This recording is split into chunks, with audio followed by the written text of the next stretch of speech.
Terima kasih Anda masih bersama kami. Bagi Anda yang baru saja bergabung, kami hadirkan kembali 3 berita utama hari ini. Warga Turikale Maros temukan granat aktif saat sedang bersih-bersih rumah. Gara-gara tawuran di Kecamatan Talo, warga kehilangan tempat tinggal dan emas. Polisi tangkap kurir yang coba menyelundupkan 44 kg sabu-sabu dari Samarinda menuju ke Pinrang.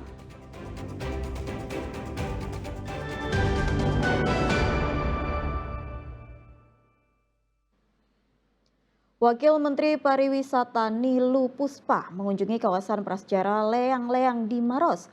Kunjungannya itu sebagai langkah awal untuk persiapan untuk menghadapi validasi UNESCO Global Geopark tahun 2026. Kedatangan Nilu Puspa untuk meninjau sejumlah fasilitas di Leang-Leang termasuk papan informasi serta koleksi dan temuan arkeologi. Menurutnya, kawasan Leang-Leang merupakan bagian penting dari situs Geopark Maros Pangkep yang siap direvalidasi UNESCO Global Geopark tahun depan. Nilu menekankan pentingnya kolaborasi antar pihak untuk mendapatkan dukungan dari Kementerian Pariwisata. Ia juga menyarankan adanya pelatihan untuk masyarakat sekitar agar dapat lebih berperan dalam mengelola kawasan Leang-Leang sebagai bagian dari pariwisata. Terkait anggaran sebesar 29 miliar rupiah yang sebelumnya diajukan oleh Pemkab Maros, Wamen menegaskan akan melihat kembali kemungkinan dukungan dana melalui dana alokasi khusus tahun depan. Tadi ini baru awal pertemuan, jadi nanti baru didetailkan nanti satu-satu, didudukkan bersama lagi, baru kita bisa tahu, oh ini nanti dari Kementerian Pariwisata bisa support. Utamanya tadi sih baru dimention adalah pelatihan-pelatihan, utamanya untuk masyarakat di sekitar di sini, visibilitas dan sebagainya. Tapi detailnya nanti. Jelang HUT ke-80 TNI, Kopasgat TNI AU memamerkan alutsista. Selain itu, mereka juga menggelar perlombaan menembak untuk jurnalis.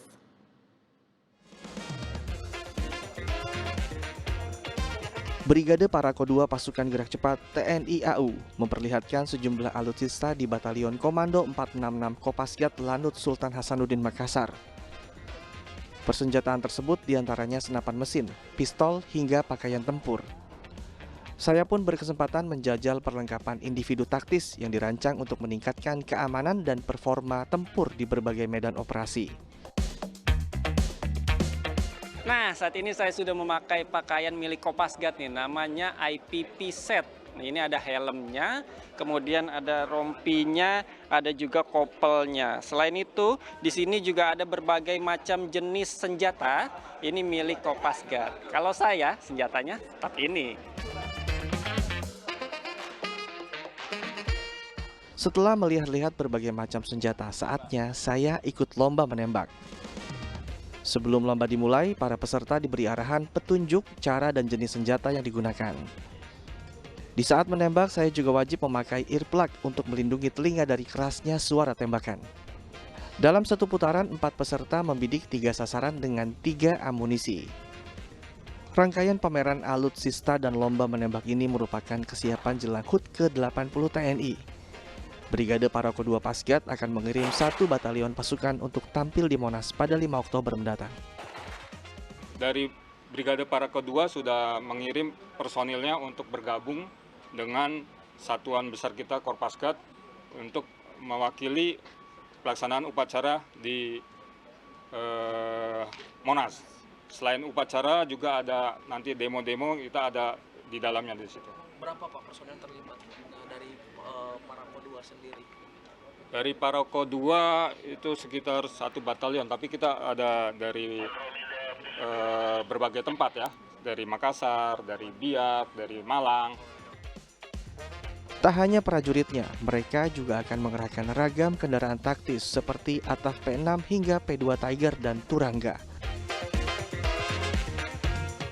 Muhammad Zulhilmi, Dedi Effendi melaporkan dari Makassar.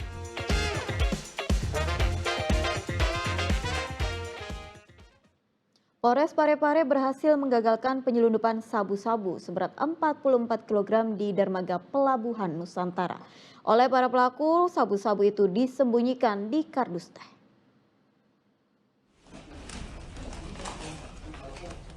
Di dalam kardus teh ini terisi 44 kg sabu-sabu. Puluhan kilogram sabu-sabu itu dibawa oleh seorang kurir berinisial AA dari Samarinda menuju ke Pinrang.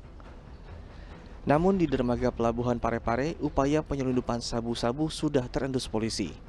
Polisi lalu menangkap AA dan menyita barang buktinya pada 5 September lalu. Yang bersangkutan membawa 2 karung berisi narkotika ini dari Samarinda. Yang bersangkutan membawa untuk diarahkan ke Pinrang, tetapi tidak tahu siapa yang akan mengambil atau yang akan menjemput di Pinrang nantinya.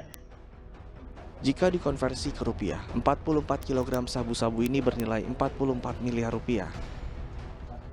Kalau kita taksir dengan beras sebanyak 44 kg ini kalau dirupiahkan sebanyak 44 miliar. Atas perbuatannya, AA dijerat pasal 114 ayat 2 dan pasal 112 ayat 2 Undang-Undang Nomor 35 Tahun 2009 tentang narkotika dengan ancaman hukuman mati. Suhardi Gatang melaporkan dari Parepare. Granat aktif dengan bobot 5 kg ditemukan oleh seorang warga saat sedang bersih-bersih rumah di Kecamatan Turikale, Maros. Granat yang diduga peninggalan Perang Dunia Kedua itu kemudian diledakkan oleh tim penjinak bom.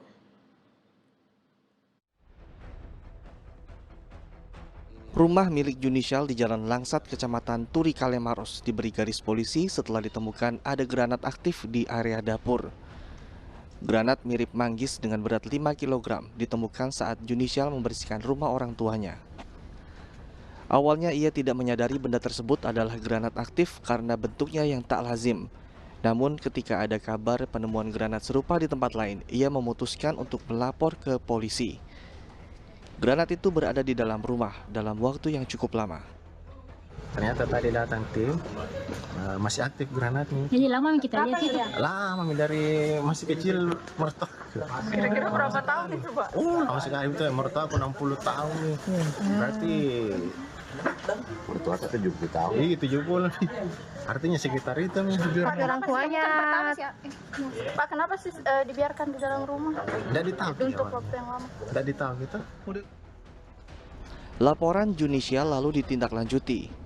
Polres Maros berkoordinasi dengan tim gegana penjinak bom Brimob Polda Sulawesi Selatan. Granat dengan diameter 10 cm dan tinggi 15 cm dievakuasi ke lahan kosong. Lalu tim gegana melakukan disposal atau pemusnahan sesuai dengan prosedur standar keamanan. Setelah mendapatkan laporan, Polres Maros langsung menghubungi gegana dari Satgas Polda Sulsel untuk melakukan pengamanan dan melakukan disposal kepada barang yang diduga granat tersebut. Polisi mengimbau jika ada warga yang menemukan benda mencurigakan, segera lapor ke kepolisian untuk menghindari hal-hal yang membahayakan. Raisa Habu melaporkan dari Kabupaten Maros.